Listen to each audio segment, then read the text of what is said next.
அம்மா என்ன சாப்பாடு? சரி நீ கேள்வி.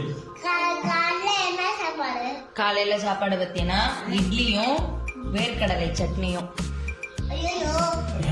ஏன்டா ஐயோ போடுற?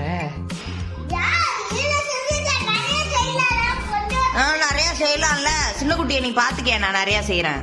ஆள ஒரு இவன் பாத்துக்கிறது. உங்க அப்பா கூட அமைதியா இருப்பாரு, இன்னும் நிறைய செய்யலாமா? மதிய சாப்பாடா பாருங்க, மட்டன் குழம்பு, பீட்ரூட் பொரியல். இல்லைங்க, எப்படியும் வந்து நான்வெஜ் எல்லாம் சாப்பிடும் போது கூட ஒரு வெஜ்ஜு வச்சு சாப்பிட்டா உடம்புக்கு நல்லாதான். அதனால கூடல்னா சாப்பாட்டு கூட.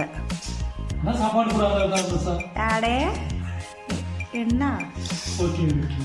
சாப்பாடோட சர்ப்ரைஸ் பண்ணுங்க.